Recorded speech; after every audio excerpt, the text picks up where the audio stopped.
मेरठ में सौरभ हत्याकांड में फॉरेंसिक टीम ने जांच पड़ताल की। मर्डर वाले कमरे को टीम ने खंगाला और हत्या से जुड़े सबूत जुटाए। कमरे और बाथरूम से कई नमूने इकट्ठे किए। फॉरेंसिक टीम साहिल शुक्ला के घर भी जाएगी। थाना ब्रह्मपुरी क्षेत्र के इंदिरा नगर का ये मामला है। इस मामले की जांच पड़ताल चल रही है। अब फॉरेंसिक टीम मौके पर पहुंची और वैज्ञानिक तरीके से इस मामले की जांच के लिए जरूरी सबूत जुटाए गए हैं फॉरेंसिक टीम की ओर से। और अब यह भी खबर है कि सौरभ के घर के बाद आरोपी साहिल के घर की भी तलाशी ली जाएगी और साहिल शुक्ला के घर से भी नमूने इकट्ठा करेगी फॉरेंसिक टीम।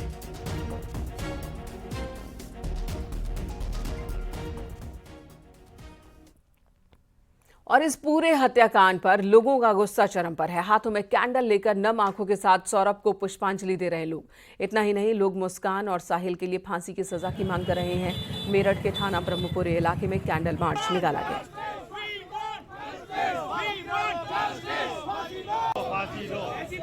मानने वालों को जीने का कोई हक नहीं है।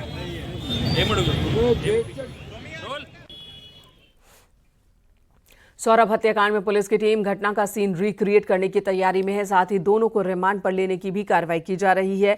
पुलिस के कई सवालों के जवाब और सबूतों की तलाश है, लिहाजा ये कदम उठाने की तैयारी है।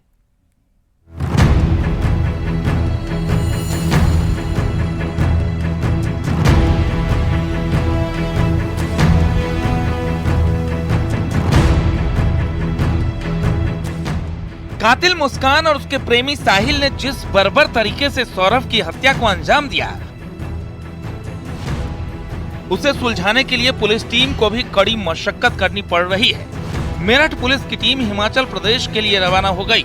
हत्या के बाद मुस्कान और साहिल शिमला, मनाली और कसोल में जहां-जहां रुके थे, वहां से सबूत जुटाने की तैयारी की जा रही है। साथ ही पुलिस जल्द ही दोनों को रिमांड पर लेने की तैयारी भी कर रही है। के प्यार में चला गया सौरभ भले ही इस दुनिया में ना हो, सौरभ के कत्ल के गुनहगारों को जेल नसीब हुई है।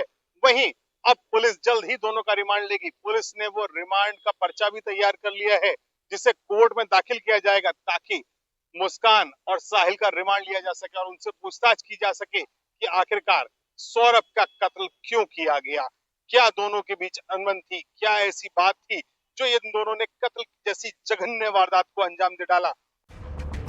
सौरभ की हत्या के बाद मुस्कान और साहिल की गिरफ्तारी तो हो गई, लेकिन अदालत में पैरवी करने के लिए पुलिस के लिए सबूत जुटाना एक बड़ी चुनौती है।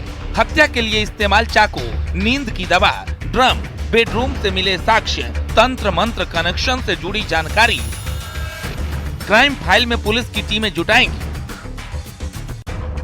इसके लिए मेरठ पुलिस की स्पेशल टीम सीन रिक्रिएट करने की भी तैयारी कर रही है। बेरहमी और बेदर्दी से हुए इस कत्ल की दास्तान को समझने के लिए पूरा सीन रिक्रिएट किया जाएगा और उसमें पुलिस उन चीजों का ध्यान रखेगी कि ड्रम को कैसे अंदर एंट्री मिली, रेत और सीमेंट जब अंदर आया तो फिर क्या मकान मालिक को पता ही नहीं चला, क्या मोहल्ले वालों को पता नहीं चला, चाकू कब खरीदे गए, किन मूवमेंट्स पर हत्या की गई थी, क्या वो आवेश था जब सौरभ की हत्या की गई। तमाम उन पहलुओं का ध्यान रखेगी ताकि दोनों को कड़ी से कड़ी सजा दिलाई जा सके।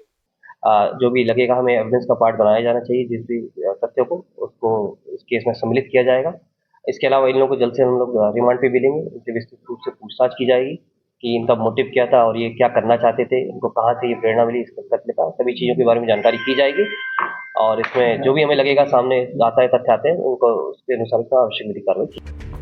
किसी हॉरर फिल्म की तर्ज पर हुए सौरभ हत्याकांड की कई कड़ियां जोड़ने के लिए पुलिस की टीमें कवायद कर रही है। बहरहाल हर किसी की नजर पुलिस के अगले कदम पर है, जिसमें न सिर्फ सीन का रिक्रिएशन किया जाना बल्कि नए सबूत और पड़ताल शामिल है।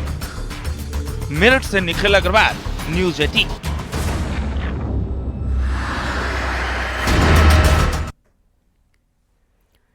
बरेली में पाकिस्तान से आई एक महिला का पर्स चलती ट्रेन में चोरी हो गया। इस पर्स में उनका पासपोर्ट और वीजा जैसे बेहद जरूरी दस्तावेज थे।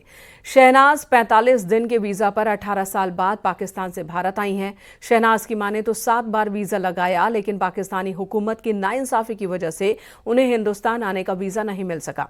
फिलहाल अब ट्रेन से शहनाज का वीजा, पासपोर्ट समेत कीमती सामान चोरी होने के मामले में पुलिस और खुफिया एजेंसियां अपनी कार्रवाई में जुट गई हैं।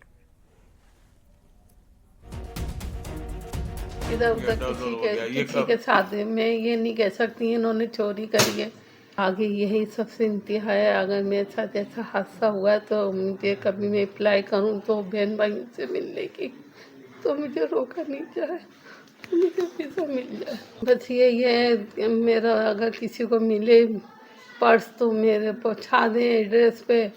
और ये गुंजाइश है, आप लोगों ने पहले लड़कियों को वीज़ा दिए, पाकिस्तान चली गई शादियों के।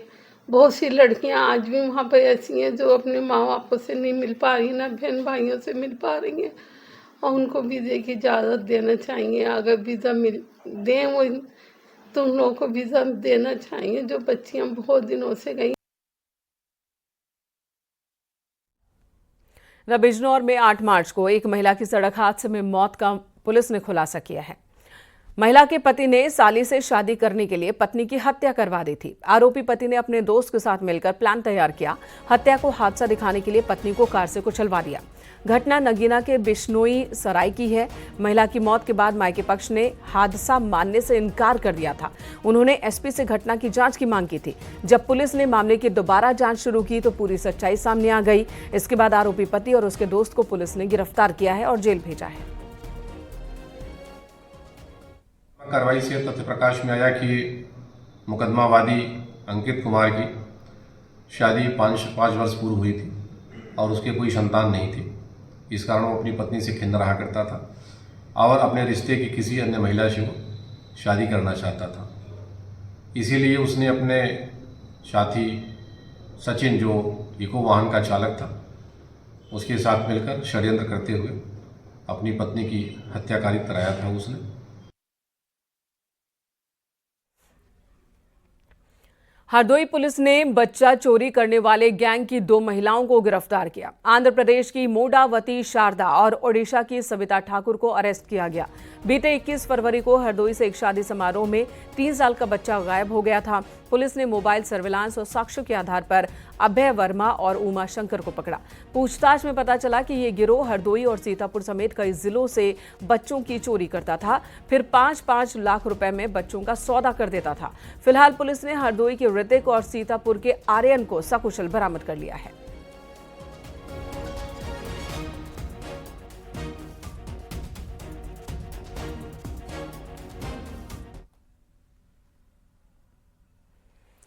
दरकासगंज में लोगों में दहशत फैलाने के लिए एक लड़के ने तमंचे के साथ सोशल मीडिया पर वीडियो पोस्ट किया। वीडियो वायरल होने के बाद एसपी अंकित वर्मा ने संज्ञान लिया, कार्रवाई के निर्देश दिए। शगुन नाम का युवक बताया जा रहा है जो तमंचे के साथ नजर आ रहा था फोटोज में।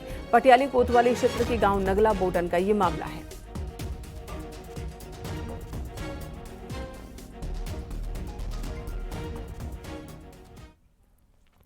उधर बस्ती में पुलिस की पिटाई से मौत की खबर पर हंगामा मच गया। जिले के दुबौलिया थाना के उभाई गांव का ये मामला, जहां 17 साल के आदर्श उपाध्याय की पुलिस की पिटाई के दौरान मौत हो गई। ये आरोप परिजनों ने लगाया है। परिजनों ने पुलिस पर गंभीर आरोप लगाए हैं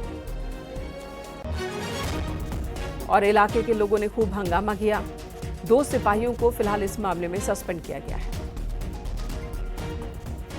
इस संबंध में जो भी आरोप प्रत्यारोप है, जैसा कि आप सभी जानते हैं, बिना किसी विधिक कार्रवाई के, बिना पंचायतनामा या पोस्टमार्टम की कार्रवाई के किसी निष्कर्ष पर पहुंचना वो संभव नहीं है। हम नियमानुसार हमारी प्राथमिक जिम्मेदारी शोक संतृप्त परिजनों के साथ है। हमारी प्राथमिक जिम्मेदारी है कि विधिक प्रक्रिया के अंतर्गत हम पंचनामा कराकर पोस्टमार्टम की कार्रवाई डॉक्टर पैनल विद वीडियोग्राफी से कराएं। जो भी पंचायतनामा में और पोस्टमार्टम की कार्रवाई में तथ्य प्राप्त होते हैं, जो भी अन्य चीज़ें सामने आती हैं, वो हम कार्रवाई करेंगे।